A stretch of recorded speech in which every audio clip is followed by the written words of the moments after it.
வணக்கம். தமிழாளி தொலைக்காட்சி செய்திகள் வாசிப்பவர் கமலா ஜெகதீஸ்வரன். முதலில் தலைப்புச் செய்திகள். ஈரான் கப்பலுக்கு மோடி அனுராவால் நேர்ந்த கதி, இலங்கைக்கு காத்திருக்கும் பேராபத்து.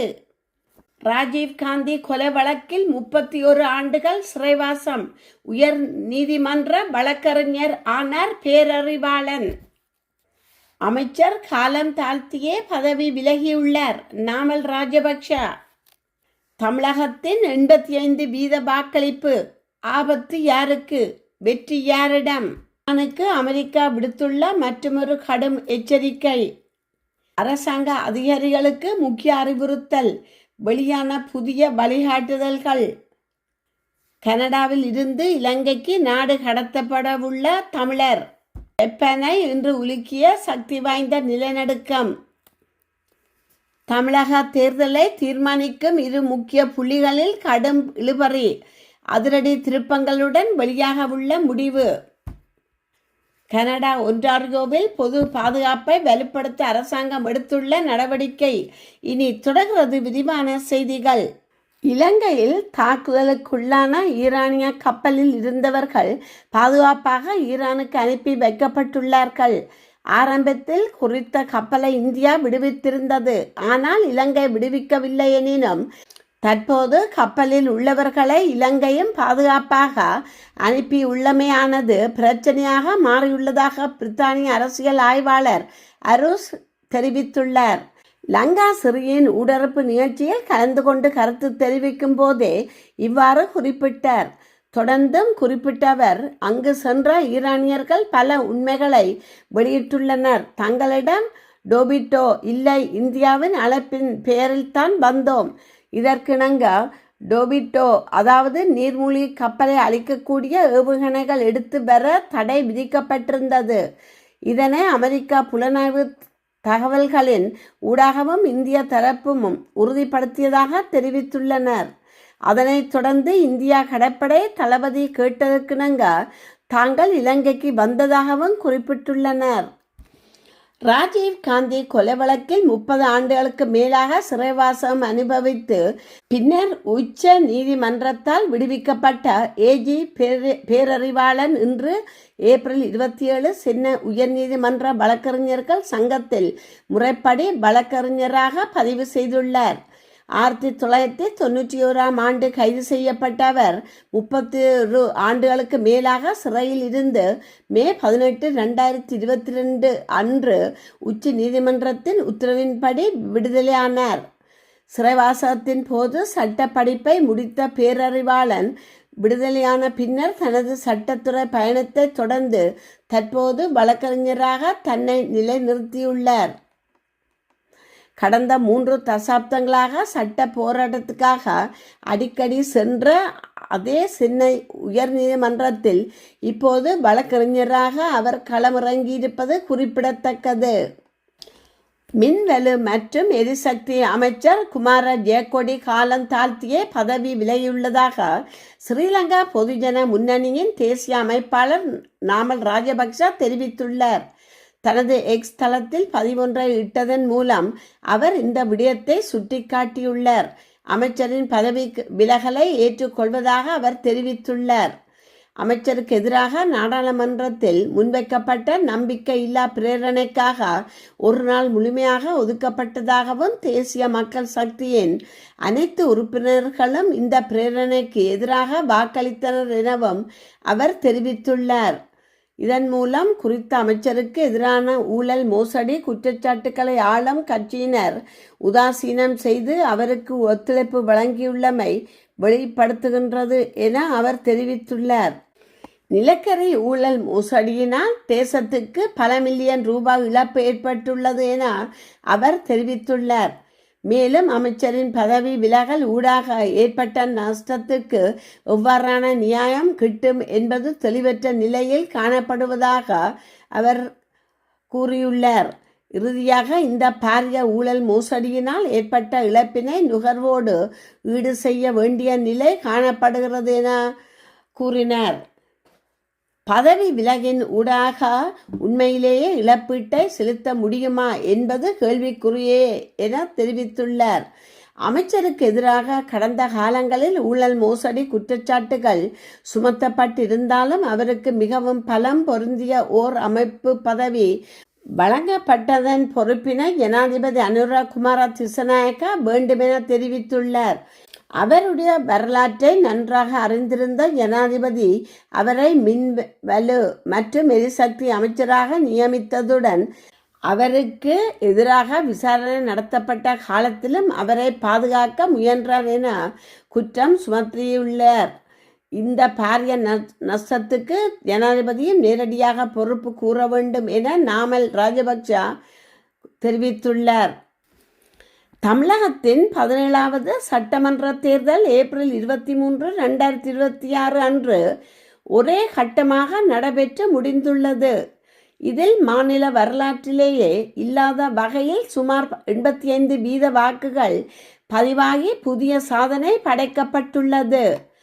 ஆளும் திமுக தலைமையிலான மதசார்பற்ற முற்போக்கு கூட்டணியும் எடப்பாடி பழனிசாமி தலைமையிலான அதிமுக பாஜக கூட்டணியும் நேருக்கு நேர் மோதுகின்றன.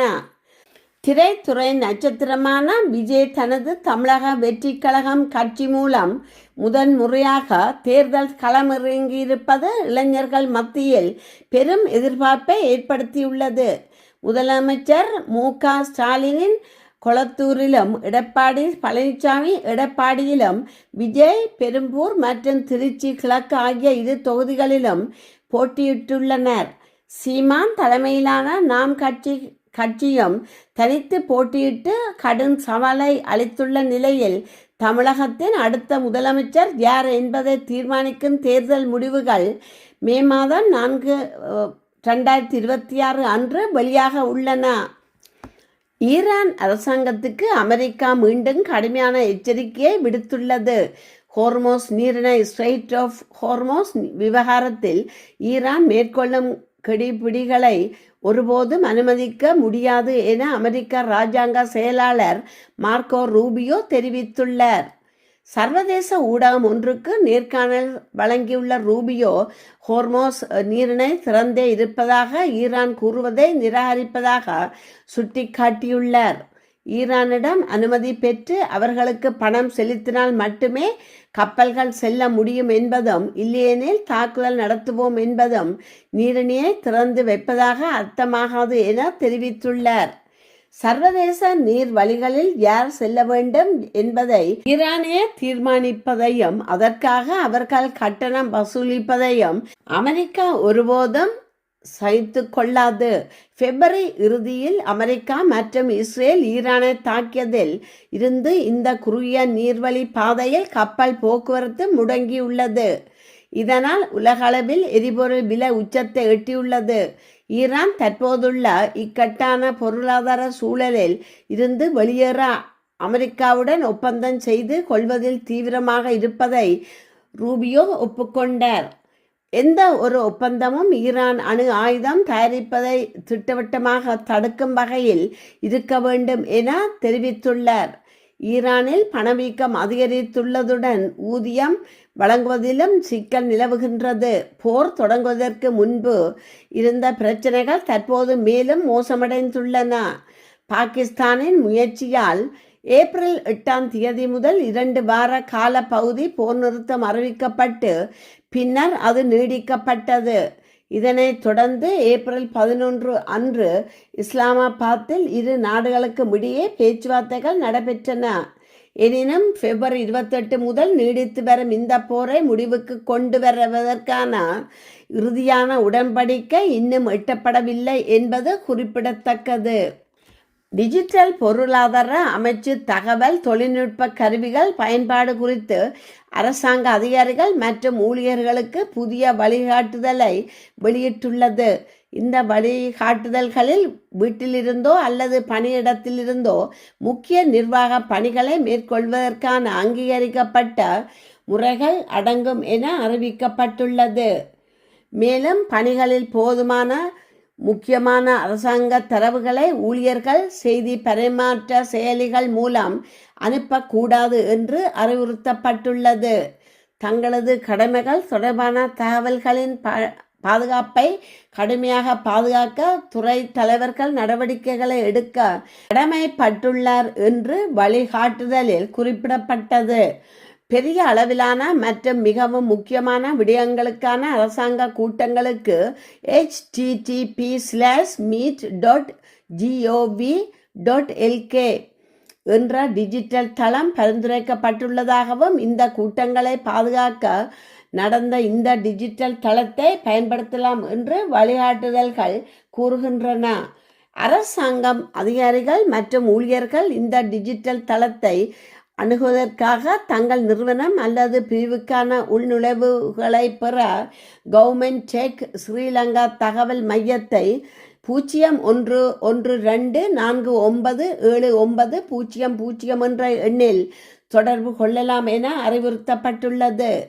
மேலும் தொலைதூர பணிக்காக மின்னணு ஆவணங்கள் மற்றும் கையொப்பங்களை பயன்படுத்துவது தொடர்பான வழிகாட்டுதல்களும் இதில் சேர்க்கப்பட்டுள்ளன. கனடாவில் புகலிடம் மறுக்கப்பட்ட இலங்கை தமிழர் ஒருவர் நாடு கடத்தலை எதிர்நோக்கியுள்ளதாக அந்நாட்டு ஊடகங்கள் தகவல் வெளியாகியுள்ளன. யாழ்ப்பாணத்தை பின்புலமாக கொண்ட கோதீஸ்வரன் துரைசிங்கம் என்பவரே இவ்வாறு நாடு கடத்தப்பட உள்ளதாக தெரிவிக்கப்படுகிறது. 2010 ஆண்டு MV சன்சி கப்பலின் கனடாவுக்கு சென்ற நிலையில் கடந்த 16 வருடங்களாக அவரின் புகலிட கோரிக்கை நிராகரிக்கப்பட்டு வருகிறது. திட்டமிட்ட வகையில் அவரின் புகலிட கோரிக்கையை நிராகரிக்கும் நோக்கில் போலியான ஆவணங்களை இணைக்கப்பட்டுள்ளதாக பாதிக்கப்பட்டவர் சார்பில் முன்னிலையாகி உள்ளன என சட்டத்தரணி தெரிவித்துள்ளார். தற்போது மன ரீதியாக பாதிக்கப்பட்டுள்ள குவதீஸ்வரனை எதிர்வரும் 16ஆம் தேதி நாடு கடத்துவதற்கான ஏற்பாடுகளை கனடிய குடிவரவு அமைச்சு மேற்கொண்டு வருகின்றது. இந்நிலையில் அவர் இலங்கைக்கு நாடு கடத்தப்பட்டால் பாதுகாப்பு அச்சுறுத்தல்கள் உள்ளதாக மனித உரிமை அமைப்புகள் சுட்டிக்காட்டியுள்ளன. குவதீஸ்வரனை கடந்த 16 வருடங்களாக நாடு கடத்தும் முயற்சியில் கனடிய அரசாங்கம் ஈடுபட்டு வருவதாக தெரிவிக்கப்பட்டுள்ளமை குறிப்பிடத்தக்கது. ஜப்பானின் வடக்கு பகுதியில் 6.2 மெக்னிடியூட் அளவில் சக்தி வாய்ந்த நிலநடுக்கம் ஏற்பட்டுள்ளதாக சர்வதேச ஊடகங்கள் செய்தி வெளியிட்டுள்ளன. வட ஜப்பானின் ஹொக்கைடோவில் இன்று அதிகாலை இந்த நிலநடுக்கம் ஏற்பட்டுள்ளதாக அமெரிக்க புவியியல் ஆய்வு மையத்தின் USGS தெரிவித்துள்ளது. அமெரிக்க புவியியல் ஆய்வு மையத்தின் கூற்றுப்படி நிலநடுக்கத்தின் மையப்புள்ளி சரபெட்சு நகருக்கு மேற்கே 18 கிலோமீட்டர் தொலைவில் அமைந்திருந்தது. மேலும் இது பூமியின் மேற்பரப்பில் இருந்து 81 கிலோமீட்டர் ஆழத்தில் ஏற்பட்டது. இதுவரை சொத்து சேதம் அல்லது உயிரிழப்பு எதுவும் ஏற்பட்டதாக தகவல்கள் வெளியாகவில்லை. இதேவேளை ஜப்பான் வானிலை ஆய்வு மையம் சுனாமி எச்சரிக்கை எதையும் வெளியிடவில்லை என்றும் சர்வதேச ஊடகங்கள் தெரிவித்துள்ளன. ஒரு வாரத்திற்கு முன்னர் ஏற்பட்ட 7.7 மெக்னிடியூட் அளவிலான சக்தி வாய்ந்த நிலநடுக்கத்தை தொடர்ந்து ஜப்பானின் வடகிழக்கு கடற்கரை பகுதியில் உள்ள பெரிய நிலநடுக்கம் ஏற்பட வாய்ப்புள்ளதாக அதிகாரிகள் முன்னதாகவே எச்சரித்திருந்தமை குறிப்பிடத்தக்கது. கனடா ஒன்டாரியோ பொது பாதுகாப்பை வலுப்படுத்த அரசாங்கம் சிறைச்சாலைகளின் கொள்ளளவை விரிவாக்கம் செய்கின்றது.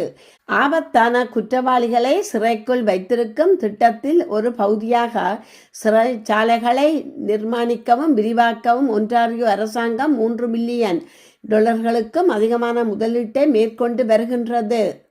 இதன் மூலம் கிழக்கு ஒன்டாரியோவில் புதிய புரோக்வில் சிறைச்சாலை வளாகத்தில் 270 படுக்கைகளும், சென்ட் லாரன்ஸ் வேலி சிறைச்சாலை மற்றும் சிகிச்சை மையத்தில் 25 படுக்கைகளும் என மொத்தம் 295 புதிய படுக்கைகள் சேர்க்கப்பட உள்ளன.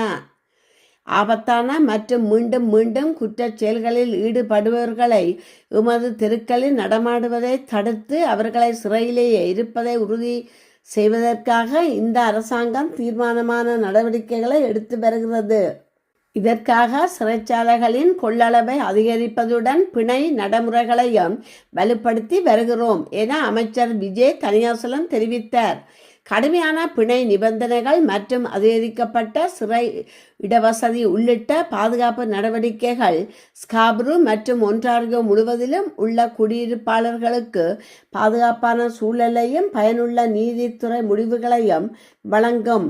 ஒன்டாரியோ மாநில அரசாங்கம் 2032 ஆண்டளவில் சிறையில் 1436 புதிய படுக்கைகளை உருவாக்குவதை நோக்கமாக கொண்டு செயற்பட்டு வருவதுடன் மேலதிக விரிவாக்கங்கள் மூலம் நீண்ட காலத்துக்கான சமூக பாதுகாப்பை உறுதிப்படுத்தவும் எதிர்பார்க்கப்படுகிறது. துப்பாக்கிச் சூட்டின் போது தாம் கவலைப்படவில்லை என அமெரிக்க ஜனாதிபதி டொனால்ட் ட்ரம்ப் சிபிசி நியூஸிடம் தெரிவித்துள்ளார். இருப்பினும் ஜனாதிபதியும் மற்ற மூத்த அரசாங்க பிரமுகர்களும் குறிவைக்கப்பட்டதாக அதிகாரிகள் நம்புகின்றனர்.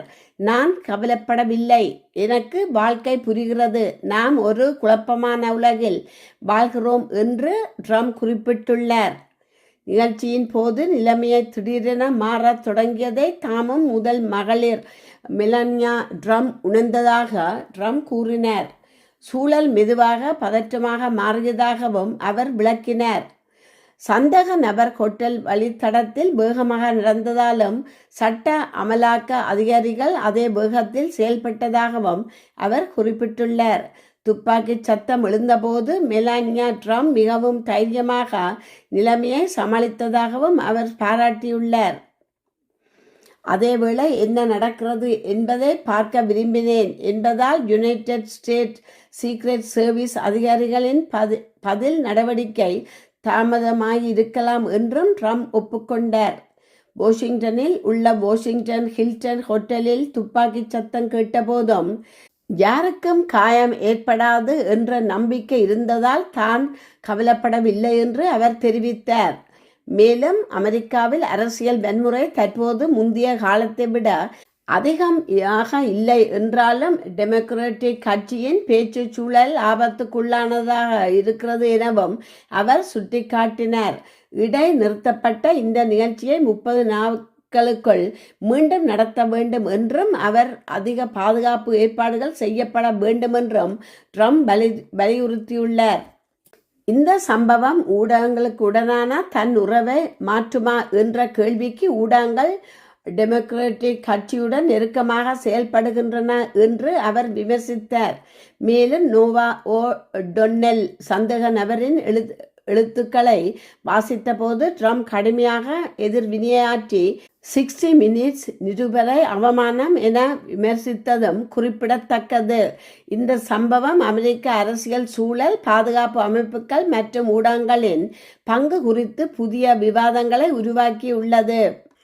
இத்துடன் செய்திகள் நிறைவு பெறுகின்றன.